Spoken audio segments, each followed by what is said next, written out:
Chapter 41. Be silent before me, you islands. Let the nations renew their strength. Let them come forward and speak. Let us meet together at the place of judgment. Who has stirred up one from the east, calling him in righteousness to his service? He hands nations over to him, and subdues kings before him. He turns them to dust with his sword, to wind-blown chaff with his bow. He pursues them and moves on unscathed by a path his feet have not traveled before. Who has done this and carried it through, calling forth the generations from the beginning? I, the Lord, with the first of them, and with the last, I am he. The islands have seen it, and fear. The ends of the earth tremble. They approach and come forward. Each helps the other, and says to his brother, Be strong.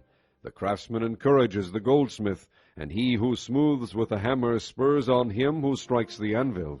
He says of the welding, It is good. He nails down the idol so it will not topple. But you, O Israel, my servant Jacob, whom I have chosen, you descendants of Abraham, my friend, I took you from the ends of the earth. From its farthest corners I called you. I said, You are my servant.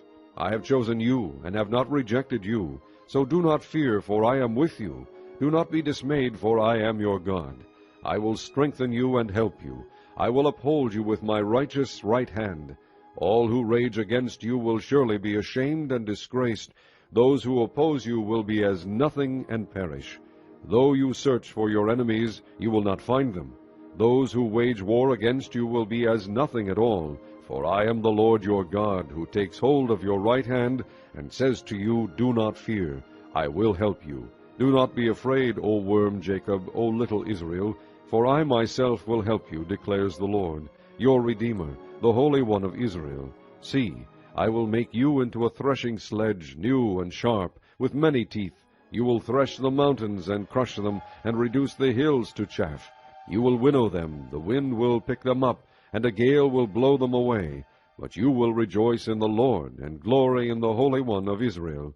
The poor and needy search for water, but there is none. Their tongues are parched with thirst.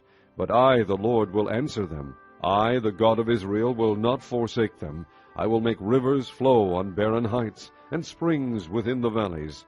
I will turn the desert into pools of water, and the parched ground into springs. I will put in the desert the cedar and the acacia, the myrtle and the olive. I will set pines in the wasteland, the fir and the cypress together, so that people may see and know, may consider and understand, that the hand of the Lord has done this, that the Holy One of Israel has created it. Present your case, says the Lord. Set forth your arguments, says Jacob's king. Bring in your idols to tell us what is going to happen.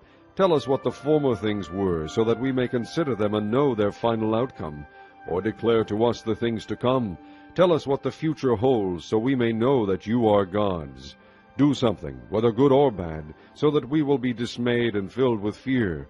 But you are less than nothing, and your works are utterly worthless. He who chooses you is detestable. I have stirred up one from the north, and he comes, one from the rising sun who calls on my name. He treads on rulers as if they were mortar, as if he were a potter treading the clay.